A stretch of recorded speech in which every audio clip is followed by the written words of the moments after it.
Assalamualaikum warahmatullahi wabarakatuh. Selamat datang di channel Cahaya Dimensi. Untuk kisah kali ini, saya akan menceritakan kisah yang berjudul Hantu Menyamar di Pendakian Gunung Slamet.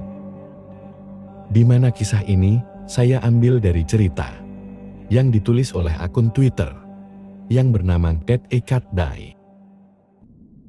Sebelum kita masuk ke ceritanya, tekan dulu tombol like ke video ini. Dan jangan lupa tekan juga tombol subscribe channel ini. Nyalakan juga lonceng notifikasinya, agar tidak ketinggalan cerita-cerita lain dari channel ini.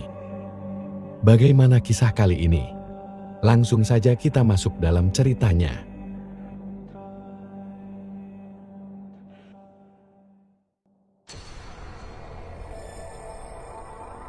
Juni tahun 2019.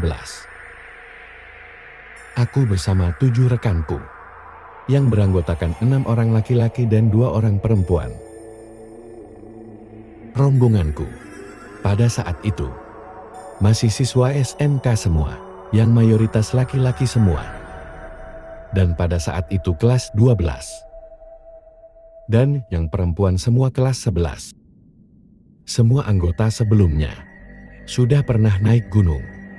Hanya aku dan satu temanku yang perempuan yang belum pernah mendaki. Awal perjalanan, rencanaku dan rekanku ingin mendaki Gunung Semeru. Pada saat itu, aku yang belum tahu apa-apa tentang gunung. Ikut saja kata mereka di grup WhatsApp. Mulailah mendaftar via online ke Basecamp Pranupani.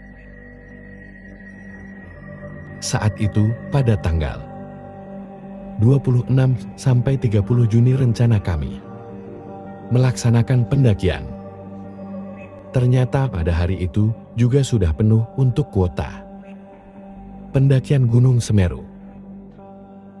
Lalu, kita berunding lagi. Sampailah pada kesepakatan bersama, yaitu mendaki Gunung Slamet. Dan pada saat inilah cerita mistisku dimulai. Pada hari keberangkatan, aku dan rekan mengendarai motor dari Sragen menuju Basecamp Bambangan yang kurang lebih 9 jam. Karena saat itu banyak kemacetan juga. Kami berangkat dari Sragen jam 9 pagi dan sampai Basecamp jam 5 sore. Kita langsung mempersiapkan diri untuk melakukan trek malam.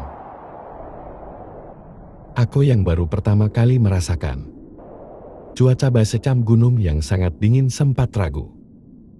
Apakah aku bisa? Begitupun rekan perempuanku tadi. Tapi aku juga berpikir, jika tidak melakukan pendakian, ya percuma saja. Aku sampai ke Basecamp. Akhirnya dengan semangat dari rekan-rekanku, aku pun melaksanakan pendakian pertamaku. Pada trek malam itu, sangat sunyi sepi. Tidak ada pendaki lain yang naik. Namun ada beberapa pendaki yang turun.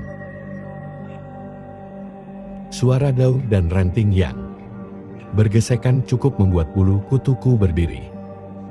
Sampai-sampai teman perempuanku tadi hampir menangis karena ketakutan.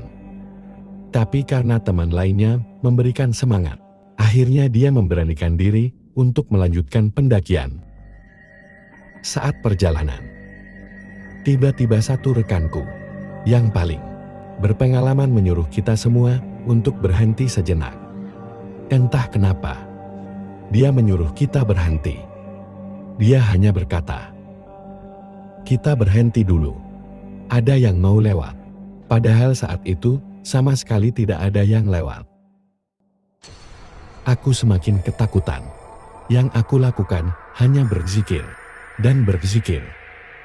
Kurang lebih 1 jam kita sampai di pos 1. Kita mulai bertemu pendaki lain yang sedang beristirahat di sana. Tidak lama beristirahat, kita melanjutkan perjalanan ke pos 2. Yang rencananya kita akan mendirikan tenda di sana. Perjalanan dari pos 1 ke pos 2. Aku sedikit mengalami hal aneh berupa suara keramaian, tetapi tidak ada sumbernya dari mana. Tapi aku abaikan saja, daripada aku semakin takut. Pos 1 menuju ke pos 2 memakan waktu 1,5 jam, atau kurang lebih. Kita sampai ke pos 2 itu jam 9 malam. Saat kami sampai, kami bertemu dengan pendaki yang juga mendirikan tenda di sana. Kita mendirikan tenda, memasak air untuk ngopi, dan membuat mie instan sambil cerita-cerita sedikit. Dan tidak terasa, pukul 11 semua sudah tidur.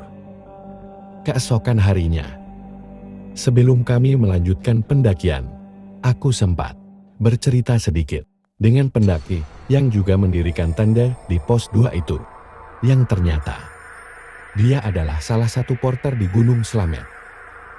Aku tidak berani bercerita tentang pengalaman mistisku tadi, karena katanya, kalau sedang berada di atas gunung, tidak boleh bercerita tentang hal mistis yang ada di gunung. Tapi dia memberitahuku, kalau nanti melanjutkan pendakian, jangan terlalu lama beristirahat di pos 4, sama hantu atau dalam arti hantu yang menyamar. Karena akan ada hal aneh yang terjadi jika terlalu lama istirahat di sana. Jam 9, setelah persiapan, kita pun melanjutkan pendakian. Dari pos 2 menuju ke pos 3, kurang lebih 1 jam. Dari pos 3 ke pos 5 ini, aku memberanikan diri untuk berpisah dari rombongan. Bukannya aku sok-sokan atau bagaimana. Tapi aku saat itu terlalu berambisi dan belum begitu tahu etikanya.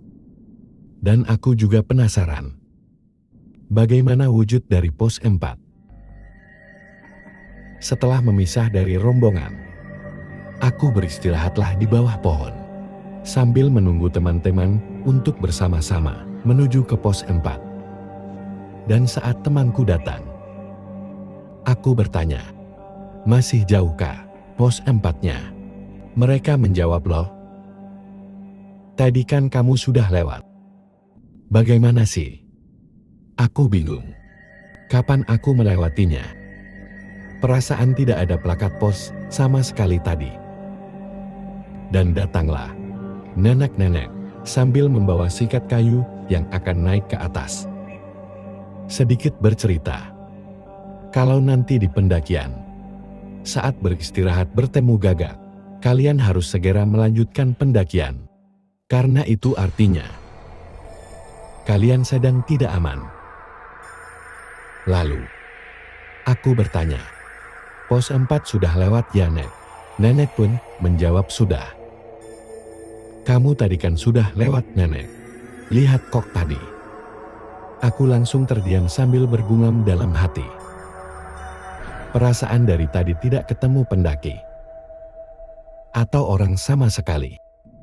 Aku semakin takut saat itu. Lalu temanku mengalihkan pembicaraan dengan mengajak melanjutkan pendakian. Sampailah di pos 5 atau sumber air. Kurang lebih 3 jam. Tidak ada hal aneh. Kita juga bertemu dengan Rikas Harsa yang lagi ngevlog. Sembari menunggu teman, aku mengisi persediaan air yang lumayan lama. Dan kita berfoto-foto dulu sama Bang Rikas.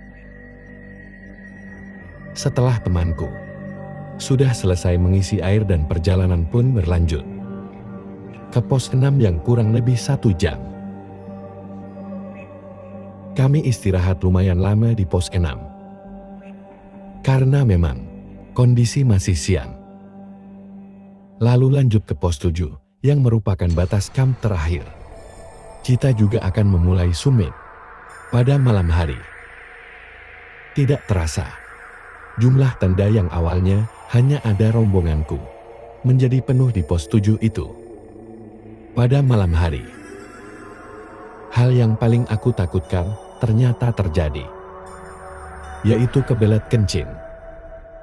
Ya, aku sangat takut Hal itu terjadi karena hal-hal yang sudah aku alami di bawah tadi. Tapi bagaimanapun, daripada ditahan malah menjadi penyakit, aku pun membangunkan salah satu temanku untuk menemani aku kencing. Saat aku kencing, aku melihat ke satu titik di bawah. Di sana seperti ada yang mengawasiku dengan tatapan yang tajam.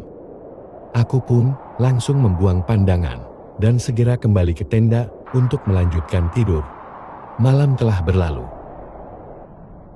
Waktunya kita untuk summit dan jam 4 kurang lebih kita mulai pendakian. Aku yang terlalu bersemangat mendapat banyak teguran dari pendaki lain. Santai saja mas, debunya mengganggu pendaki yang di belakang. Ya aku menganggukkan kepala saja daripada diomelin nantinya. Dan 6:30 menit. Sampailah aku di atap Jawa Tengah. Aku merasa sangat bangga di sana. Tidak menyangka hal itu akan terjadi kepadaku. Dan jam 8, kita turun sampai ke tenda. Kita masak mie instan untuk mengisi perut. Jam 10, kita mulai perjalanan turun. Di sini aku yang masih sangat awam tentang gunung. Dengan berani-beraninya berlari saat turun. Alhasil aku mendapatkan cindera mata berupa goresan di tangan dan kakiku karena seringnya terpeleset. Iya, karena aku cuma pakai sepatu cat, tidak punya sepatu gunung. Sampailah di pos 2 sekitar jam 2 siang. Istirahat cukup lama. Aku memutuskan untuk mendahului teman-temanku karena aku ingin segera sampai ke base camp untuk buang air besar. Saat itu, aku memberanikan diri berjalan turun sendiri. Tidak ada yang sedang naik ataupun sedang turun. Di pos 1, aku menunggu rombonganku agar jaraknya tidak terlalu jauh. Dan saat rombonganku sampai, aku melanjutkan perjalanan lagi, seperti kucing-kucingan. Saat dari pos 1 sampai base camp ini, mentalku kembali diuji. Di mana saat di pertengahan jalan ada suara.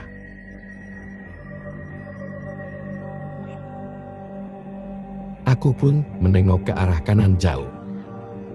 Sekilas seperti ada anak kecil berbaju putih, berambut berantakan di sana. Aku pun langsung berlari dan beristirahat di pos ojek yang ada lumayan jauh dari situ. Kejadian terakhir. Inilah pengalaman pendakianku yang tidak bisa aku lupakan.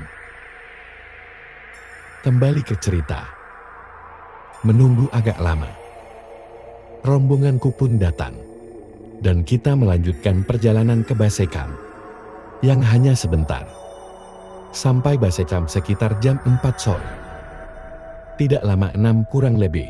Setelah kita persiapan mandi, sholat dan lain-lain, kita langsung perjalanan menuju Sragen kembali. Dan sampai di Sragen, jam kurang lebih 12 malam. Iya, itu dia pengalaman mistisku saat melakukan pendakian pertamaku. Aku memang sedikit ceroboh karena memisahkan diri dari rombongan, tapi saat itu karena belum tahu betapa bahayanya memisahkan diri dari rombongan. Dan mulai dari saat itu sampai sekarang, sudah 5 gunung yang aku daki. Alhamdulillah, aku selalu menjadi sweeper agar tidak bernafsu untuk memisahkan diri lagi. Untuk cerita kali ini, semoga apa yang sudah saya sampaikan dalam kisah ini dapat dijadikan pelajaran untuk kita semua. Sampai jumpa di kisah-kisah selanjutnya. Wassalamualaikum warahmatullahi wabarakatuh.